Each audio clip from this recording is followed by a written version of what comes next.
Hello and welcome back to Seconds Out. My name is Eamon Khan. We've been trying for a few times, but we're here eventually.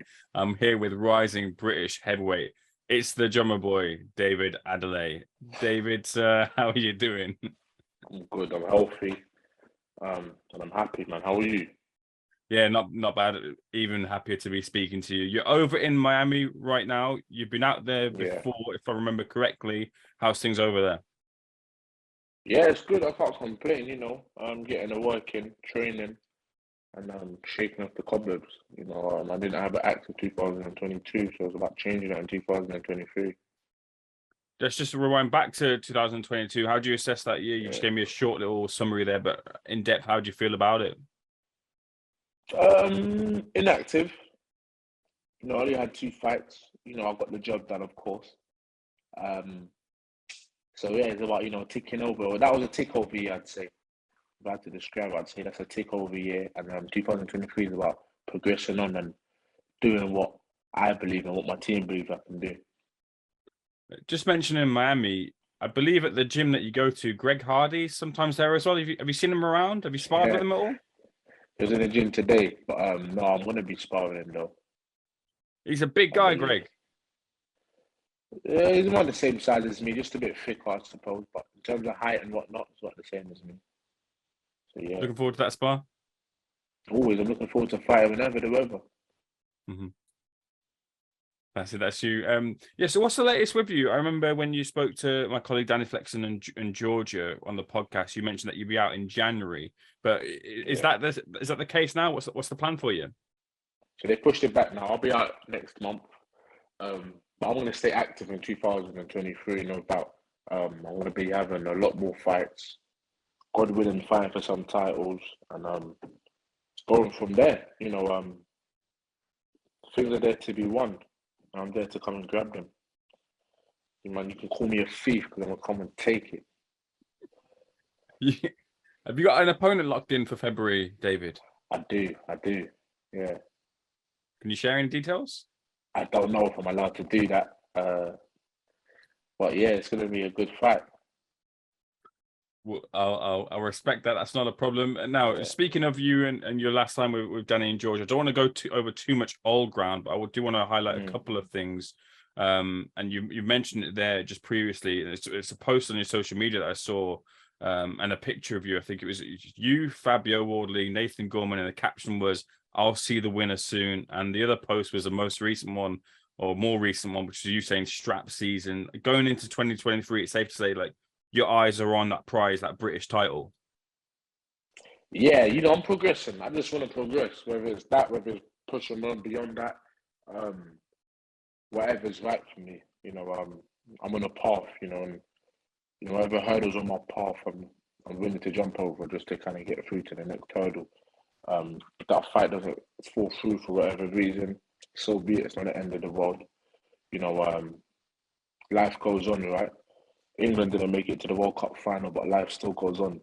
You see what I'm trying to say? So if that match doesn't happen, there's other matches out there for me to happen, like the Argentina France. You know what I'm saying? Just still a blockbuster. I respect that. I respect that you're on your own path. Fabio Wardley, he said that he will stay at British level. He wants a title defense for his British title too. Do you envisage that you and him might cross paths this year?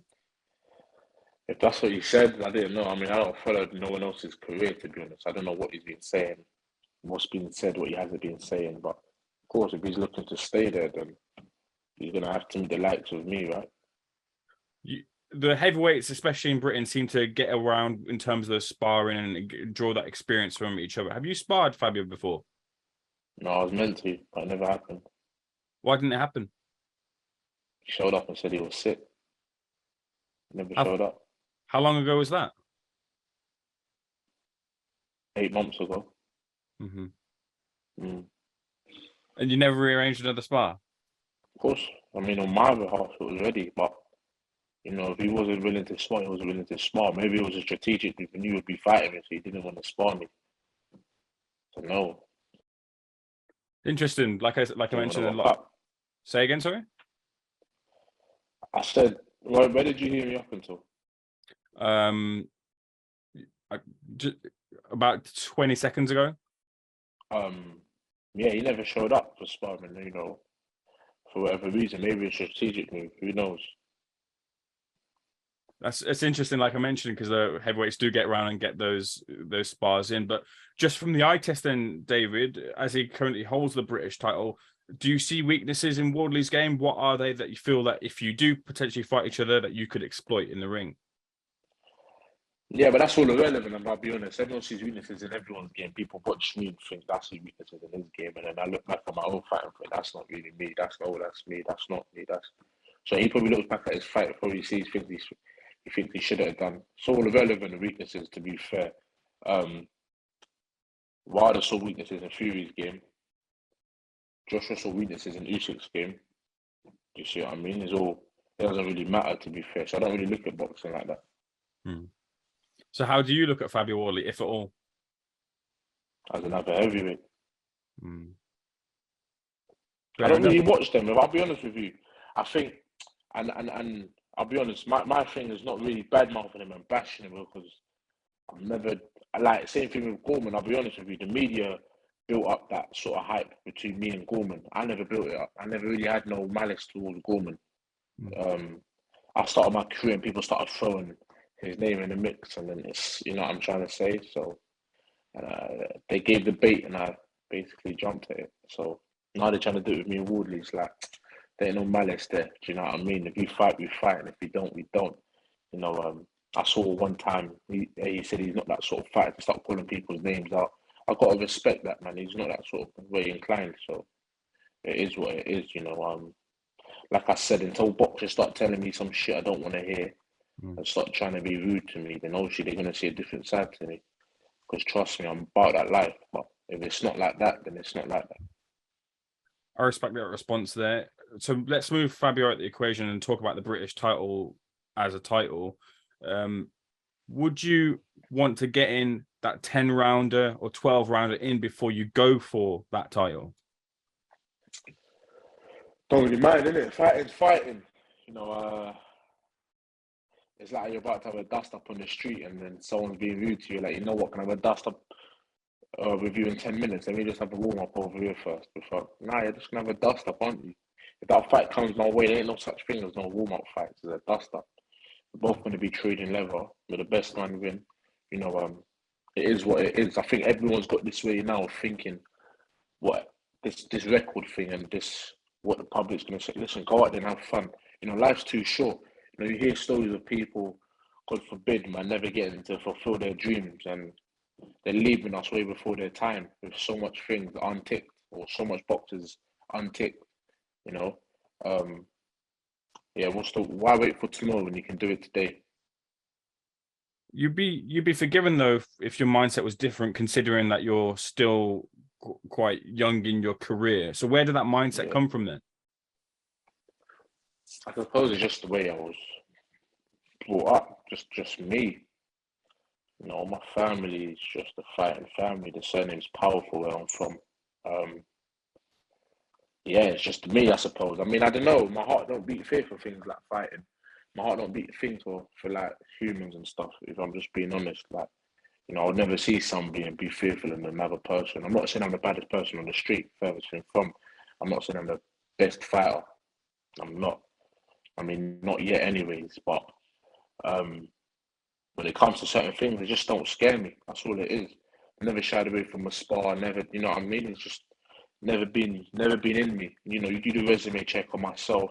I doubt you're hearing these stories of David not having no bottle. That's one thing they're going to say.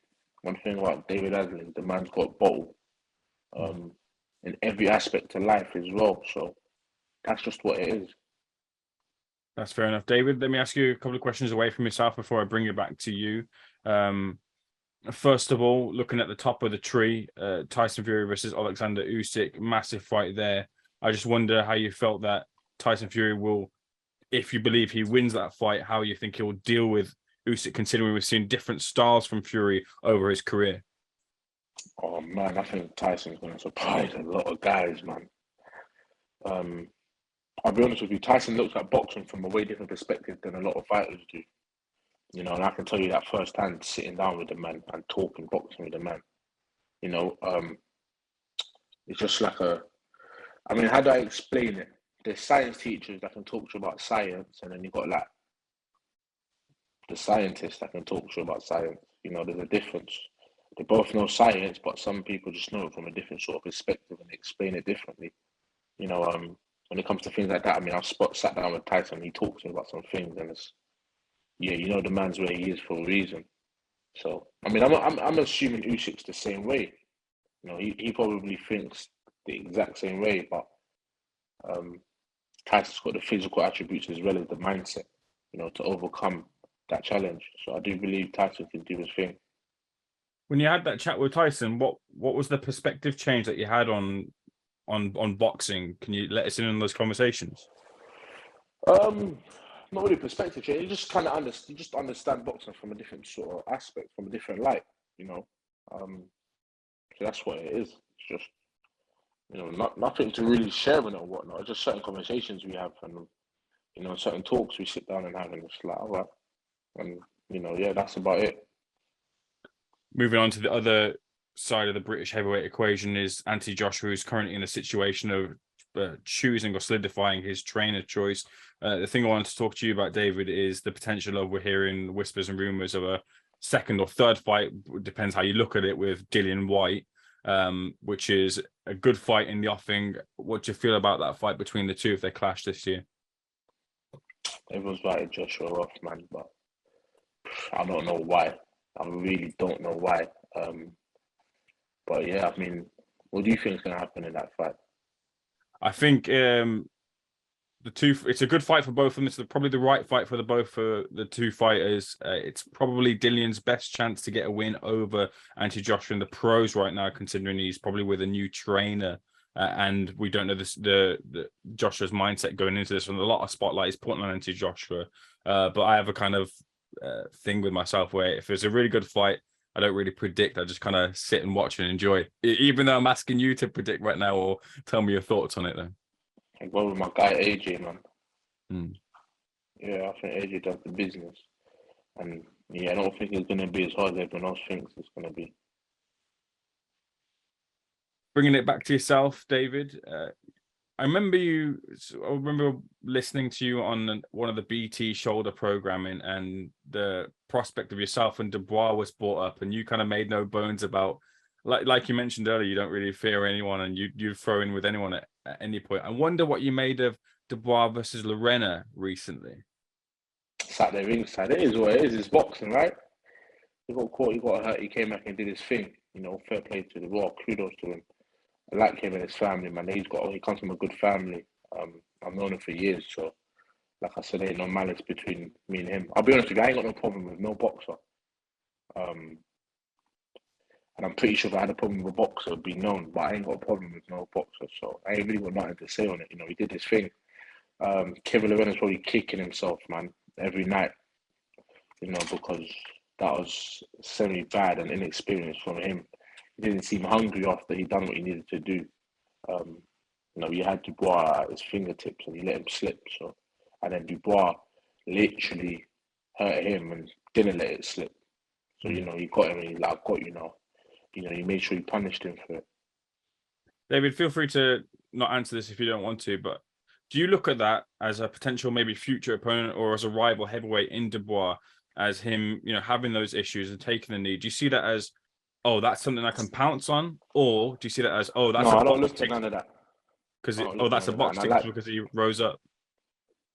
No, I don't look at none of that. I like Dubois, so I wouldn't even start talking like that about him. Do you know what I mean?